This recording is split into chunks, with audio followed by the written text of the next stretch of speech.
Well, good late afternoon, early evening, Trailblazers fans. Welcome in to Blazers Game Day. Chris Burkhardt here with you as always, getting you ready for Blazers versus Rockets here at the friendly confines of Moda Center tonight as the Blazers continue their 4-game homestand that will see them play the Rockets once more on Friday and then wrap up with a Sunday game against the New York Knicks. If you want to join the conversation with me, youtube.com is a great way to do it. Just go over there and type in Rip City Radio and join the chat, or hit us up on the text line. Just grab your phone and text 88528 to hit us up on the new Rip City Radio text line. Now, Blazers looking to carry the momentum that they have from the last few games, winners of 3 straight.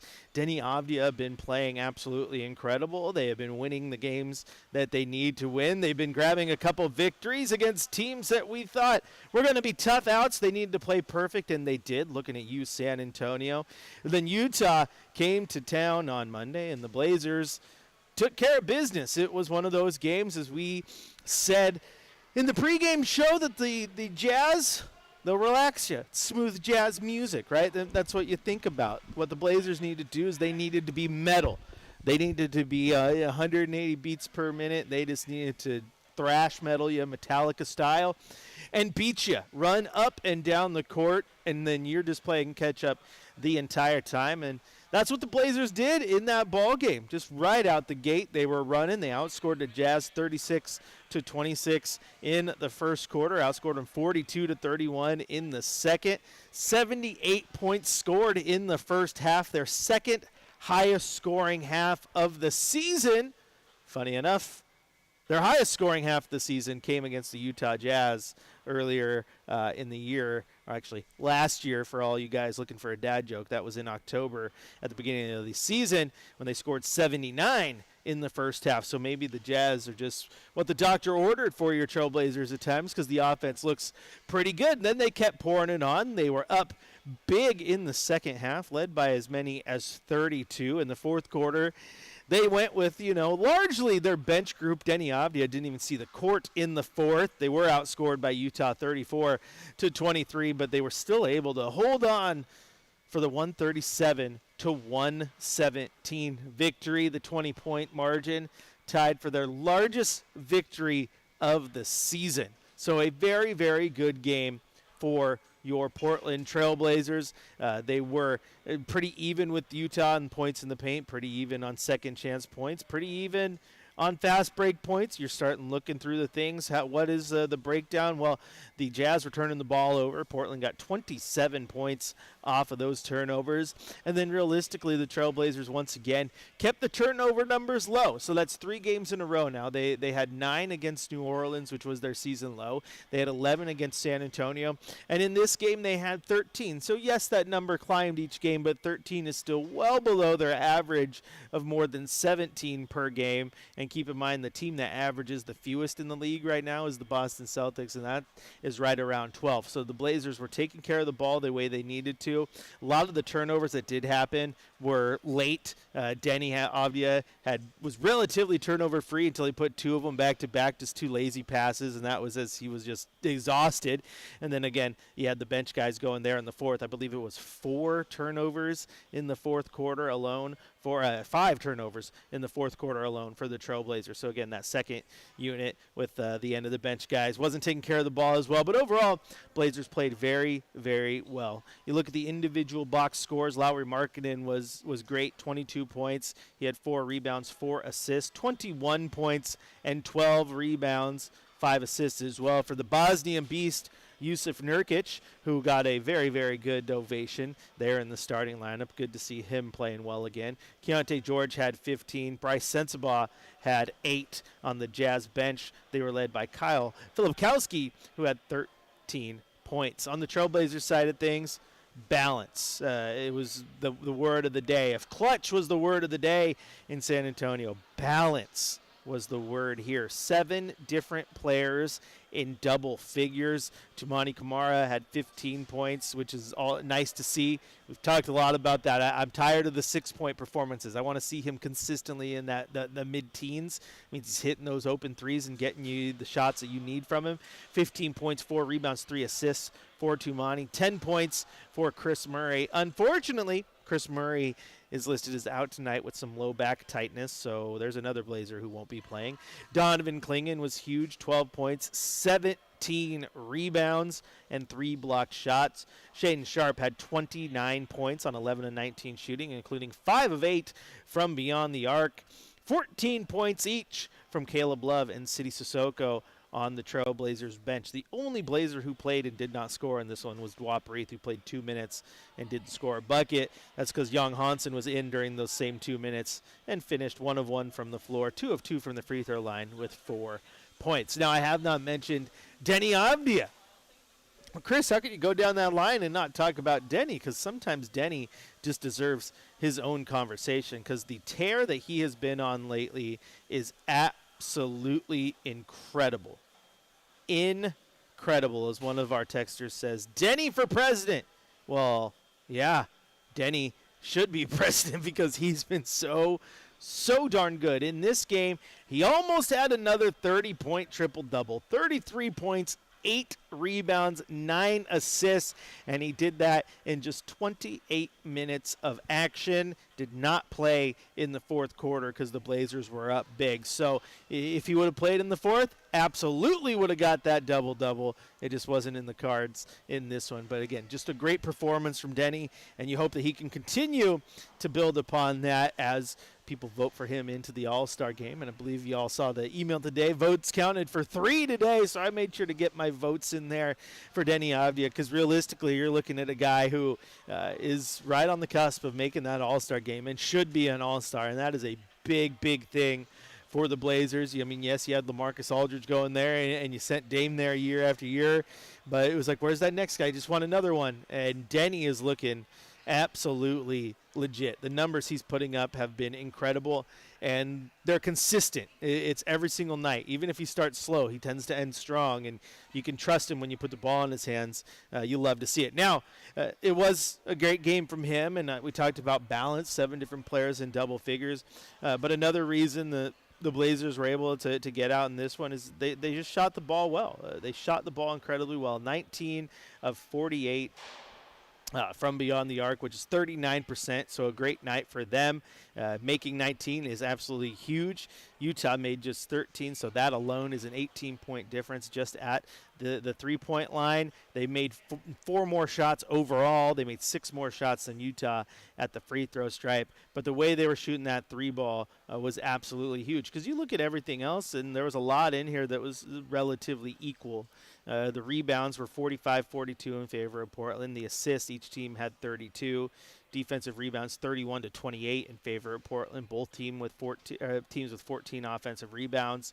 The Jazz shot 89% from the floor. Portland shot 52. So a lot of things were relatively equal. But again, the free throws and then the three-pointers made a big difference in this one. Of course, the fourth quarter also made a big difference in this one. That was when Utah was able to finally get their offense going, but they were playing against the second unit for large chunks of that. I mean, Ryan Rupert played all 12 minutes of the fourth quarter. Caleb Love and Sidy Cissoko each played 10 minutes. You also had big run from Tumani Kamara and Donovan Clingan, but they were gassed, let me tell you what. You could tell. And then Dwap Reith and Young Hansen each got in, but they were obviously leaning on some of those younger guys in that fourth quarter, which is why Utah was able to get it going.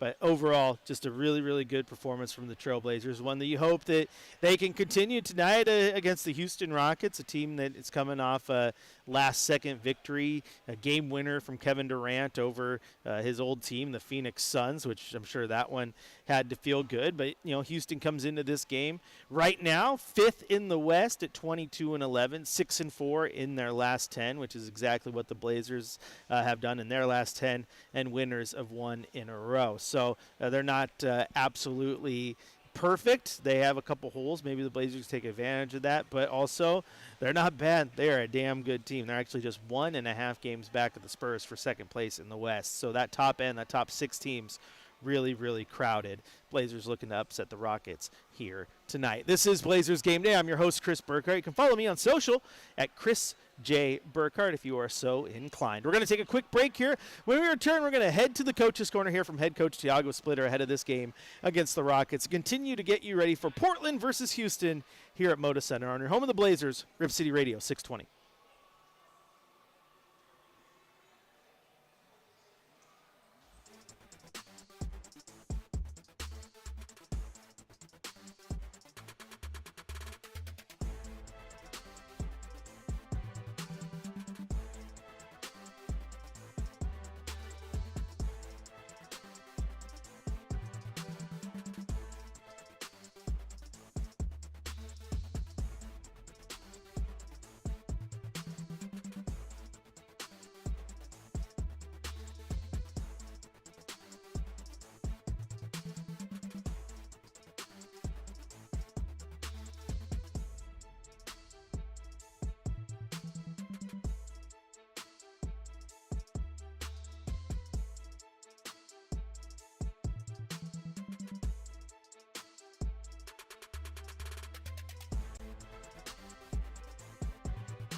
Welcome back into Blazers Game Day. Chris Burkhardt here with you. It's time now for the Coach's Corner.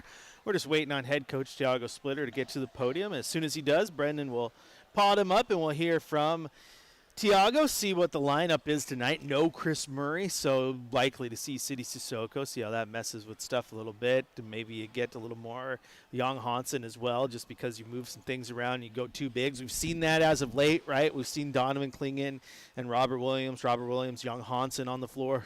So maybe you go that way just because of the injuries. But Tiago's at the podium, so let's head down to the press row. Maybe.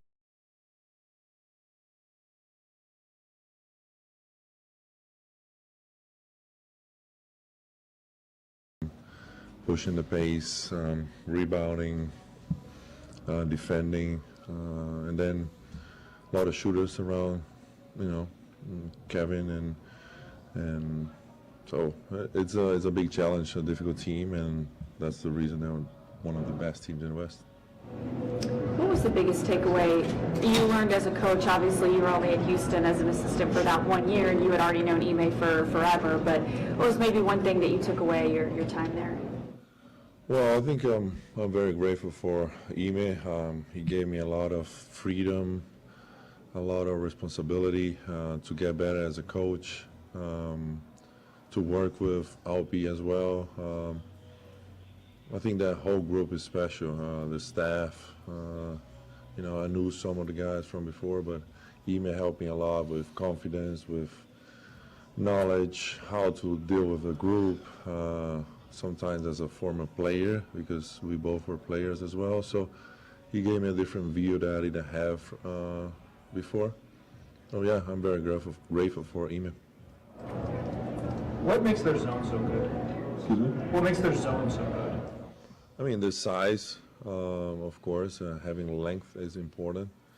And then zone sometimes, you need to find you open spots, but also rebound the ball, and I think that's what they do.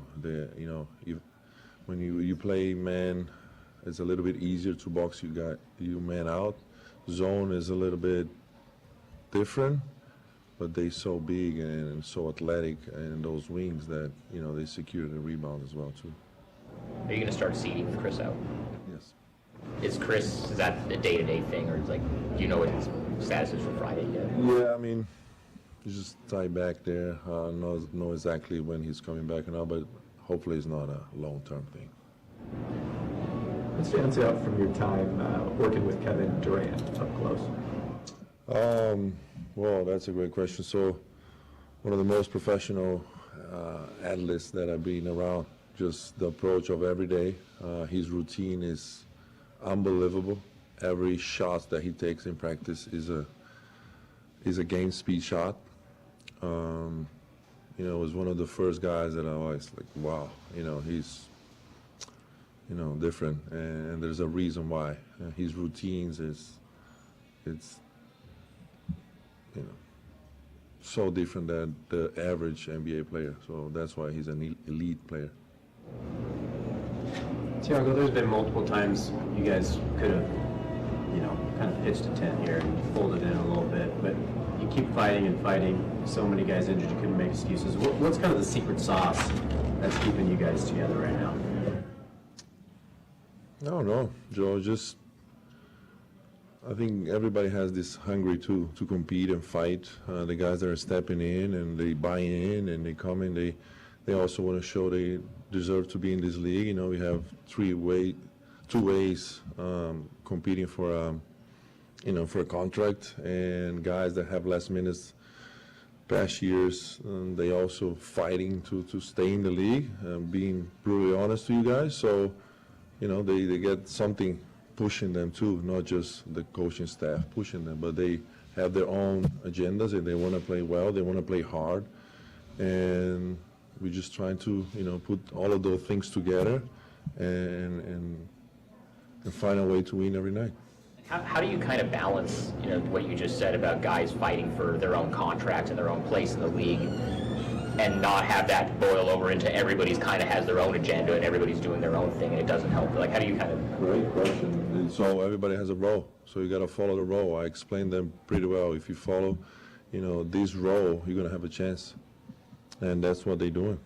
CD, Caleb, Brooks, you name it. Like those guys, Chris, they trying to find, a way to perform, and they doing that for the most part of the games, and that's what I'm proud of.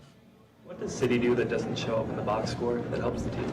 Energy, motivates everyone, fight for every loose ball, play physical, chase people up. He's a dog. Why is he so good at drawing offensive fouls?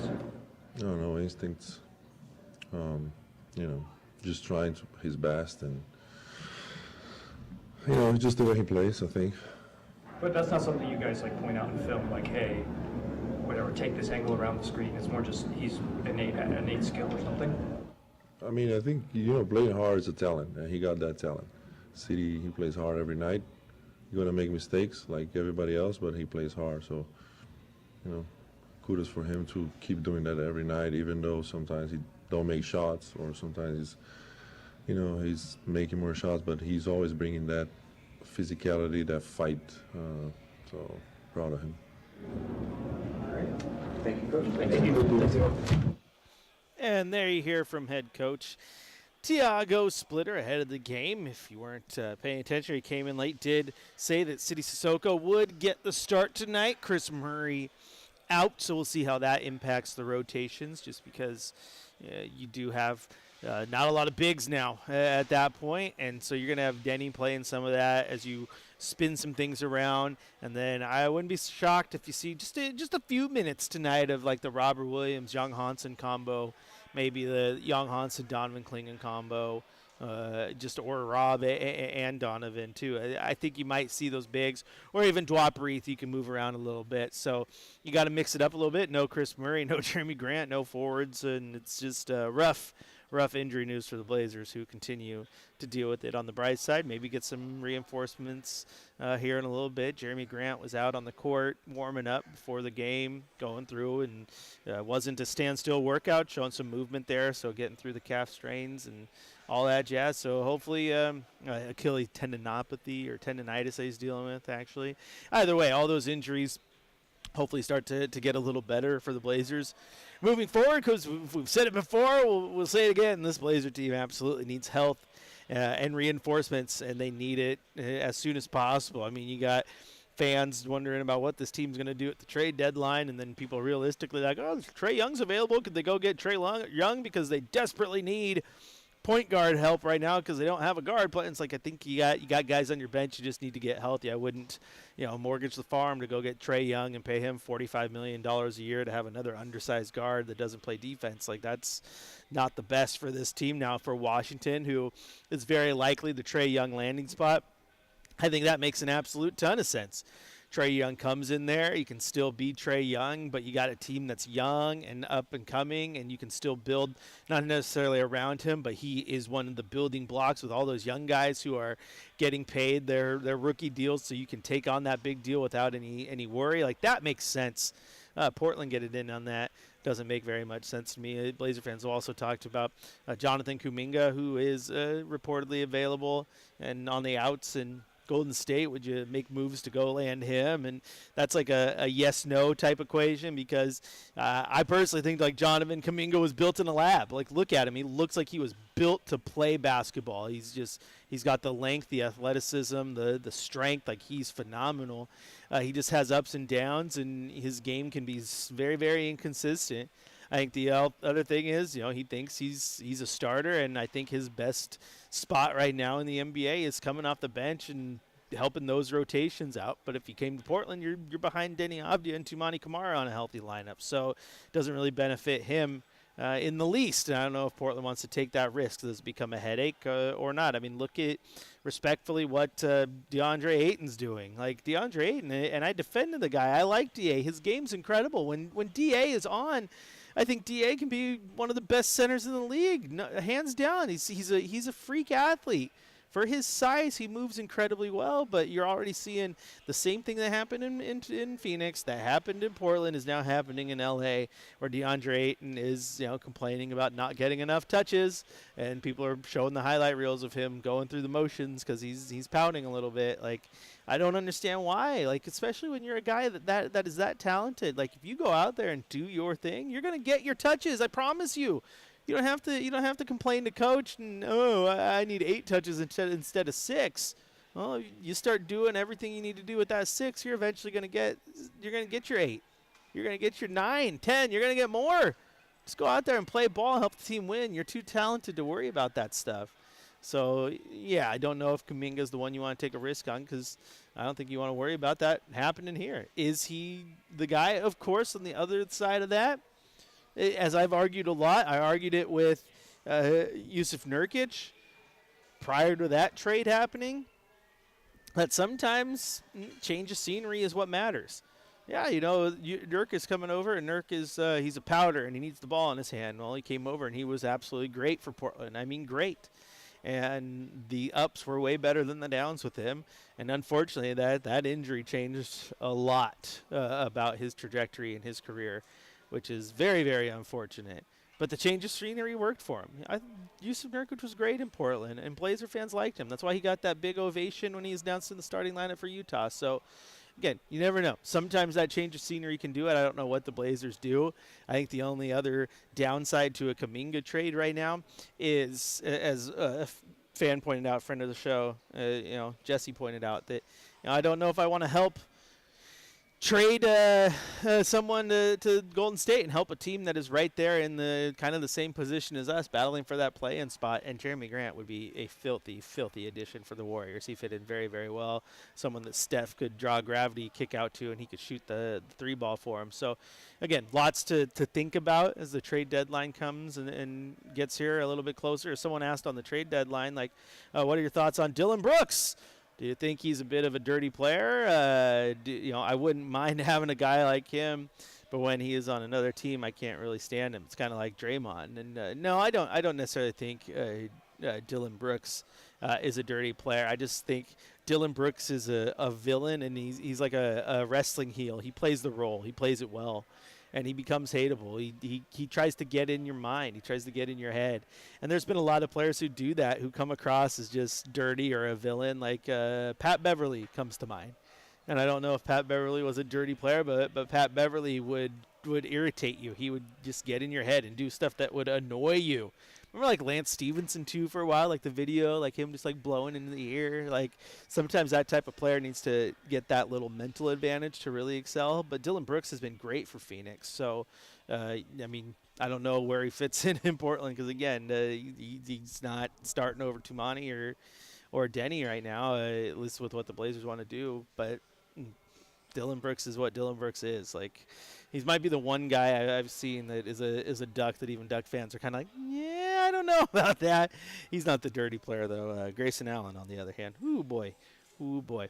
All right, this is Blazers Game Day. I'm your host, Chris Burkhardt. If you want to join the conversation, head on over to youtube.com, type in Rip City Radio, or you can go to your phone and just text 88528. Hit us up on the brand new Rip City Radio text line. We're going to take a quick break, and when we come back, we're going to take a look at this Houston Rockets team, see what happened last time they matched up with the Blazers, and see if that can point us in the right direction as to what the Blazers need to do or not do to get a victory here tonight in the first of back-to-back games against the Houston Rockets. This is Blazers Game Day on your home of the Blazers, Rip City Radio 620.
Welcome back into Blazers Game Day. Chris Burkhardt here with you, getting you ready for Rockets versus Blazers here at Moda Center. If you want to join the conversation, 503-248-0620 is the telephone number. You can head on over to youtube.com, type in Rip City Radio, and join the YouTube chat if you want.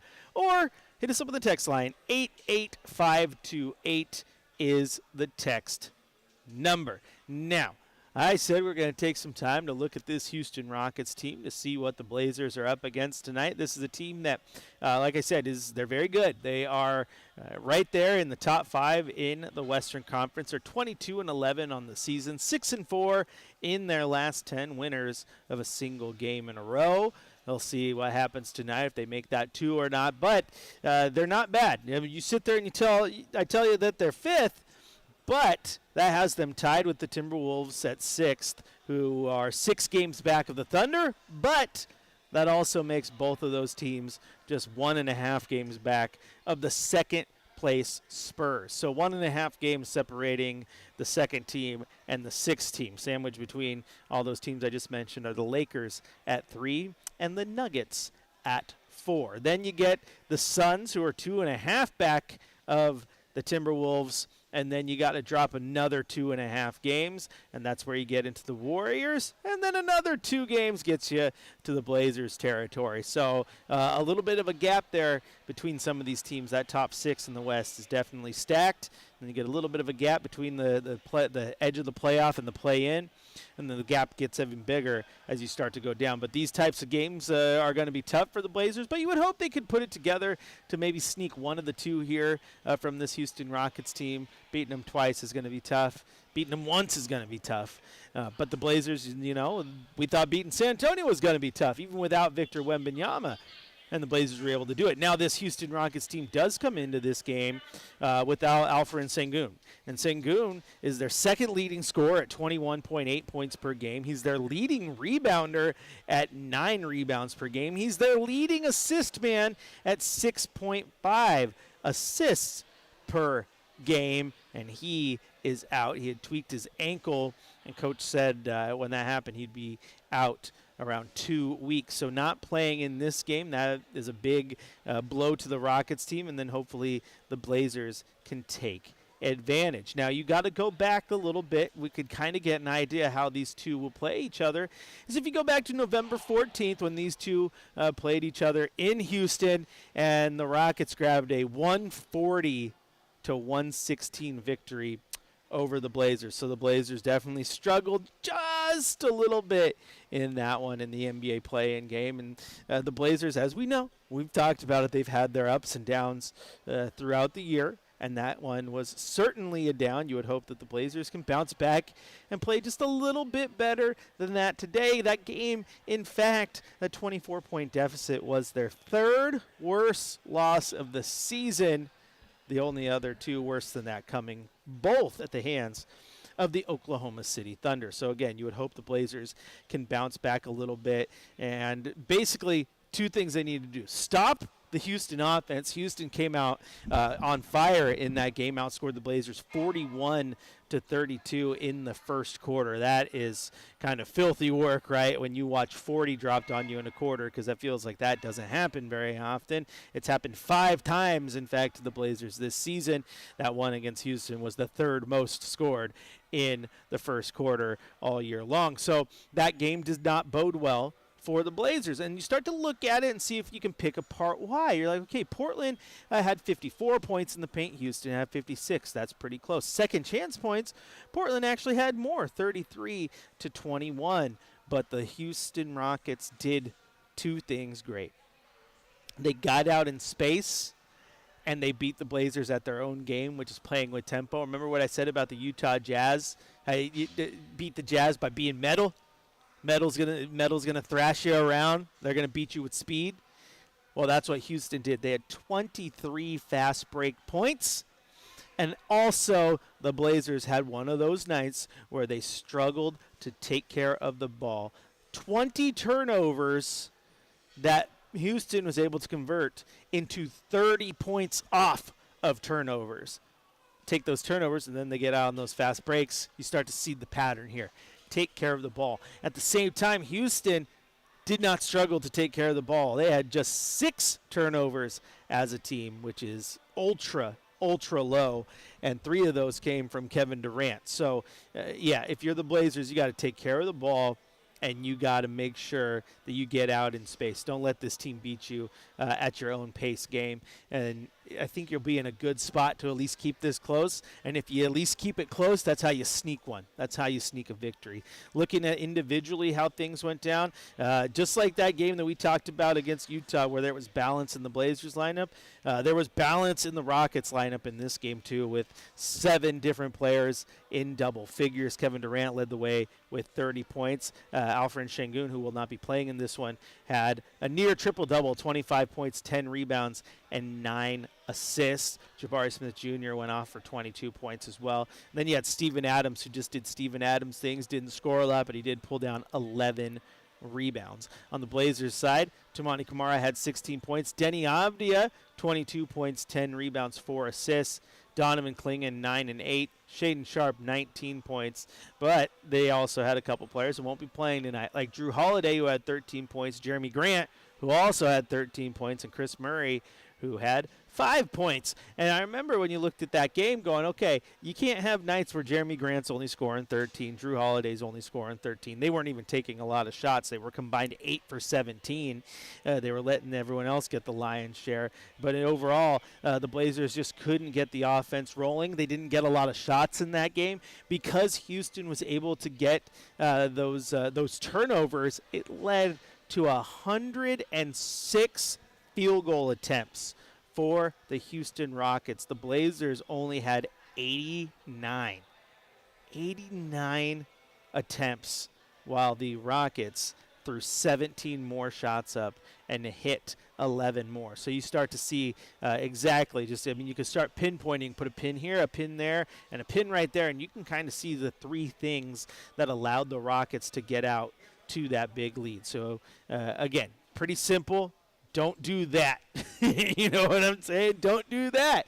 And you'll be in a good spot. So hopefully this is what the Blazers can look at. I know what Tiago's thinking. I know what this team is looking at. They're definitely going to take that game and say, okay, we need to take care of the ball. Like I said, push the tempo and just find ways to limit shots. Anytime the other team's going to go in there and get 100+ field goal attempts, that is an absolute takeover, if you will. That is wild to see that many shots in the NBA from just about any team. In fact, that 106 shots in that loss was the second most shot attempts against this Blazer team all season long. And a little more of a stat for you, looking real quick, doing math, that's 3, 4, 5, 6, 7, 8. When the opponent has taken 95 or more shots against the Trailblazers are 1 and 8. So, don't let this team get out in space. You have got to make sure you limit the amount of shots they take. And if you're the Blazers, you don't necessarily need to take a ton of shots either, because in that same aspect of getting 95 or more shots, every time the Blazers have got 95 or more shots, they are 4 and 5 on the season. So it doesn't necessarily lead to victories for them. This is a team that totally likes to get out there and get their field goal attempts. But as the stats show, if the other team gets that fat number up there, they're approaching 100 when it comes to field goal attempts, odds are they're going to beat this Blazer team. How do you limit them from getting that? You don't turn the ball over. Seems pretty simple. This is Blazers Game Day. I'm your host, Chris Burkhardt. If you want to join the conversation, you can head on over to youtube.com, type in Rip City Radio, or hit us up on the text line, 88528. Where I get a question from one of the chatters. Do you think the Niners can beat the Centennial Eagles? That's a good question. I mean, I'm a ride or die 49er fan, right? Bang bang Niner gang. But I'm also a Centennial Eagle alum, and I feel like I got a few more in me. I'll put on the pads. I'll call up head coach, retired Coach Knudsen. We'll get that veer locked in, and I'll just, hand me the ball. I mean, I'm pretty sure, I'm 100% positive I can outrun Fred Warner, if he's healthy, I'm 100% positive I can outrun him for at least my first 2 steps because he's about 20 feet away from me to start. And then he'll catch up to me and he'll blow me up. And then I can hope that I got to the line. But I'm not picking a team. I got to root for both. Love the Niners, love the Eagles, right? Come on now. Not the Philadelphia Eagles, the Centennial Eagles. It's my team right there. Those are my boys. All right, this is Blazers Game Day. Getting you ready for Houston versus Portland here at Moda Center. We're going to take a quick break, and, of course, we just kind of broke it down for you, but we're going to lock it in. We're going to give you our keys to the game. What exactly do the Blazers need to do to get a victory over the Houston Rockets tonight? We will let you know when we return here on your home of the Blazers, Rip City Radio 620.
Welcome back into Blazers Game Day. Time now for our keys to the game. What do the Blazers need to do to get a victory over this Houston Rockets team? And we talked a little bit about it a second ago. Obviously, that turnover game really hurt them in the first matchup, and the amount of shots that the Houston Rockets were able to get. If you're just tuning in, if an opponent averages, or excuse me, if an opponent takes 95 or more field goal attempts against the Blazers, they are 8-1 against the Trailblazers. So the Blazers, the numbers point out, make sure you don't let them get a lot of shots. You limit that by not turning the ball over and letting them get fast break points, which is something that the Rockets excelled at in that first matchup. Now keep in mind, they will not have Alperen Şengün, who is their leading rebounder, their leading assist man, and their second leading scorer. So that will benefit the Trailblazers, but it's not as if this team is bad without him. It's just similar to the Spurs, where they lose a top guy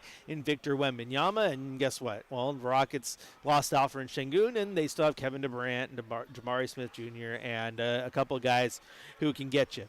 Now, you look at this Houston Rockets team and where they sit around the league.